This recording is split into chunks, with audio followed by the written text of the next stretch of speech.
കുറച്ച് ദിവസം മുമ്പുള്ള വീഡിയോ ആണ്. നമുക്ക് എല്ലാവർക്കും ഇഷ്ടമുള്ള ഒരു കാര്യമാണ് രാവിലത്തെ ആ ഒരു ബ്രേക്ക്ഫാസ്റ്റ്. അത് എത്രയും പെട്ടെന്ന് ഉണ്ടാക്കിയെടുക്കാൻ പറ്റണം എന്നുള്ളത്. അല്ലാന്നുണ്ടെങ്കിൽ ഇന്നത്തെ ദിവസം ഫുൾ കൊളായ പോലെ. അപ്പോൾ കുറെ ദിവസം ഇങ്ങനെ പത്തിരിയും ചപ്പാത്തിയും ഒക്കെ ആയിട്ട്. അപ്പോൾ ഞാൻ ദോശ ഉണ്ടാക്കാൻ വേണ്ടിയിട്ട് തലേന്ന് പച്ചരി വെള്ളത്തിലിട്ടുണ്ടായിന്. അങ്ങനെ രാവിലെ ആയപ്പോൾ അതിലേക്ക് കുറച്ച് തേങ്ങ, പിന്നെന്താ ഒരു സ്പൂൺ ചോറും പിന്നെ കുറച്ച് പെരിഞ്ചീരകപ്പൊടിയൊക്കെ ആയിട്ട് മിക്സിയിൽ നന്നായിട്ട് അടിച്ചെടുത്ത്.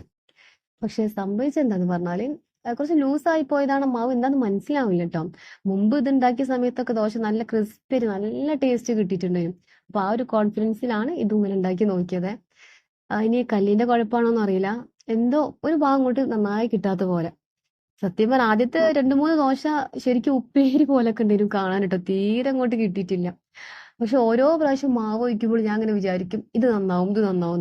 അങ്ങനെ ലാസ്റ്റ് കംപ്ലീറ്റ് മാവും കഴിയുക ചെയ്തത്.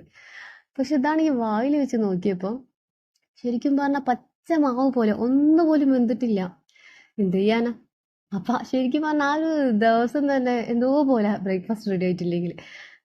അങ്ങനെ പക്ഷെ അതിന്റെ ഇടയിൽ ഇവർക്ക് ലഹരി വിരുദ്ധ ദിനവുമായി ബന്ധപ്പെട്ടൊരു ചാർട്ട് വരയ്ക്കാൻ എന്തൊക്കെ കൊണ്ടുവരും കേട്ടോ. അപ്പൊ അതൊക്കെ ഇങ്ങനെയൊക്കെ അതിൻ്റെ ഇടയിൽ ഗൂഗിളിലൊക്കെ നോക്കി വരച്ചു കൊടുത്ത് അൽഹംദുലില്ലാ വലിയ കുഴപ്പമില്ലാണ്ട് വരയ്ക്കാൻ പറ്റിട്ടോ. ഇതൊക്കെ ദോശ ചുടുന്നതിന്റെ ഇടയിലാണ്. അപ്പൊ ഞാൻ പറഞ്ഞല്ല ദോശ നന്നാവാത്തോണ്ട് തന്നെ അതിന്റെ ആ ഒരു ദേഷ്യത്തിലേക്ക് ഇങ്ങനെ എന്താ സങ്കടം ഒക്കെ കൂടി നിൽക്കുന്നു കേട്ടോ. അപ്പൊ അതിന്റെ ഇടയിൽ മോക്ക് മുടി വാരി കൊടുക്കാനുണ്ടായിനെ. അപ്പൊ ഫയ്യക്ക് അന്നമ്മോളെന്നെ നല്ല വൃത്തിക്ക് മുടിയൊക്കെ മടിഞ്ഞെടുത്തോണ്ട് അതും കഴിഞ്ഞ്. അങ്ങനെ പിന്നെ ചപ്പാത്തി ഒക്കെ ഉണ്ടാക്കി തിന്നിട്ടാണ് രാവിലത്തെ അഡ്ജസ്റ്റ് ചെയ്തത് കേട്ടോ.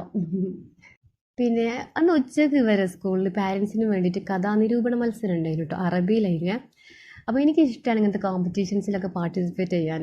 അങ്ങനെ പോയപ്പോൾ അവിടെ ഞങ്ങൾ കുറച്ച് ആൾക്കാരിനുള്ളത്. അപ്പോൾ ഞങ്ങൾക്കൊന്നും അറബിയിൽ നിരൂപണം ചെയ്യാൻ അറിയാത്തതുകൊണ്ട് അവർ പറഞ്ഞ് കുഴപ്പമില്ല മലയാളത്തിൽ എഴുതിയാൽ മതി. അങ്ങനെ കഥ എങ്ങനെയൊക്കെ മനസ്സിലാക്കി മലയാളത്തിലൊക്കെ എഴുതി കൊടുത്തും കൊണ്ട് പോന്ന്. ഈ റിസൾട്ട് അറിഞ്ഞാൽ അറിയാം.